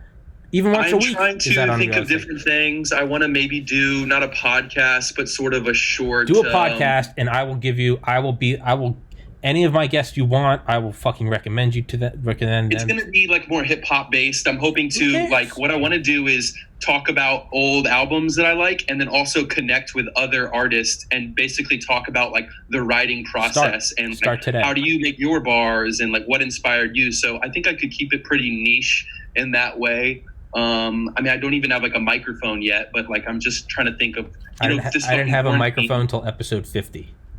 Oh, really? Yeah. Maybe I'll hit you up. I was thinking on multiple times through this episode, like there's different things I'm going to ask Tommy about. I might ask you to Photoshop something one day. I might ask you about what's your advice on the microphone. What's yada, yada, yada. Yeah. So, I can walk you through my, episode 123. It's like 20 minutes long. I did a podcast tutorial. Yeah. That is the culmination of all my knowledge. So anything you ask from me, I mean, you and I can talk another time. I can tell you about like how you like anonymously like sneakily like plug your shit online to try to like drive traffic, and it doesn't really work, but it kind of works. It's dude, just start. Put up your first video today. Even if you just put up a video of you talking, saying, today, I want to become fuck you. That is the attitude. That's the attitude. That's the attitude that's going to kill you. That's the attitude that's going to kill you. What you said, I'm going to put my dick in your mouth. that I'm gonna apply it in other places that aren't quite that way. I got to get my shit right before I start. Nope, that's the You're wrong. Like, no, that's, you don't have to. That's the wrong mindset. That's the wrong mindset. That's the wrong mindset. Who was that? McClellan. It's not the wrong mindset. Shut up. Who was that general? McClellan. Who's McClellan? That Abraham Lincoln had to let go because he always had to have everything ass, right. But not quite in the way. That's well. Then you're not going to kick ass. You have to do it today. You have to do it today. Don't wait. Just start. Get your first episode out. Let it suck dick. Make it 4 minutes long. Make it seriously. Make it to it right now. Put it up. This can be your first episode. I'll send you this fucking file. I'll put it on Google Drive. No, shut up. You're going to do it and just put it up. And yes, refine it and master it and get your shit together, but do it while you're doing everything else. This is what I'm doing, bro. Okay, you're trying to crack a wormhole. I get it. Then do a video of that. Do a 30-second video. Just put up your first one. Like, just put up your first video. Say and apply it, but it's going to be like I have to. For you to truly apply it, you have to put up a video today because everything else is just theory. You have to do it today. Put up a video. Just put up anything. Do a video of you just beatboxing for 30 seconds. I did that for a while, right? With my rap Instagram, I did a post every day for like whatever it was, 3 months. And yeah, it was imagine exactly if you had still been doing it. It was draining me. Yeah, just do something. Just put up something. That's the biggest thing is putting up because all else is theory. You just I did that for too long. What I'm saying is you have to like accept that I'm in the phase you were in where you were doing the studying for like all the days in the library. Like that's where I was with the rap thing. I'm still recovering. Okay. You got to trust me, man. I promise like I'm taking what you're saying to heart and I believe in what you're saying. And I might have to poke you a little bit and get you to give me some of this tough love. But in this moment, it's already sufficient. I already feel like I even might listen to this again. Like I really feel like you're like the accidental guru. Good. And this time thing that I always have hated, I'm going to start twisting it and I'm going to start using it to my advantage. So what you should do is you should listen to this again. That's another thing is it took me like 50 episodes of listening to my own podcast to get like my feedback that you finally start hearing through the hatred of your own voice and you start listening to the content. It takes like 50 episodes of being like, I am a moron, I'm a piece of shit, I should have been aborted. Now I can listen to it and I can just like see through it. I'm like, okay, interrupt less, still can't do that. I'm like, okay, do this, train of thoughts here, do that. But what I also recommend for you to do is go back and listen to, I would get the episodes you and I did and put them in chronological order and listen to them. And just because only you will see things in there that will be like, oh yeah, I was doing that. Look back and see how long it's been and be like, I could be at my own episode 100. Do that, man. Go back and look at those episodes and realize that today is today. And then we're going to do another episode one day and this is just going to be in the past. So I have something to show for it. Trey Carney podcast. TPC. Hey. You can do TPC, man. Yeah. Wait, no, Trey's podcast. Everyone, check out my Instagram, Major Third Hip Hop. I will link it. To my music. I will link it. I'll put it on there in your YouTube channel. Just start, man. Just start. Just start putting out content. You're only gonna learn how to put out good shit after you've been doing it for a while. You just have to, and that's a bold statement. School today, bro. What? I got school too. I was just thinking about like so many things I want to do. I was like, I gotta go to class soon. Yeah. Like, hey, well, exactly. So choose a small thing that you know you can do every day. Yeah, exactly. A 1 minute video. Bro, you're an inspiration, bro. You're an inspiration. Woo! This shit's gonna work. Yeah, and it better inspire because look, I gotta go work at a bottle shop now. I gotta go. So 30 years old, working at a bottle shop above my parents' garage.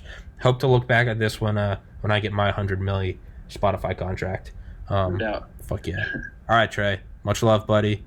Hey, that was fun, bro. That was really fun. Tell me you love me. I love you, bro. I'll see you next time we do this. All right, man. We'll do. Yes, and dude, start.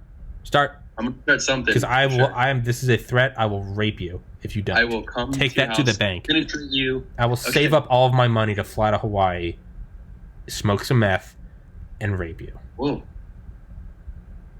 I like how you say that last part. It made it more believable. Like that would be the thing you would do. I would do that.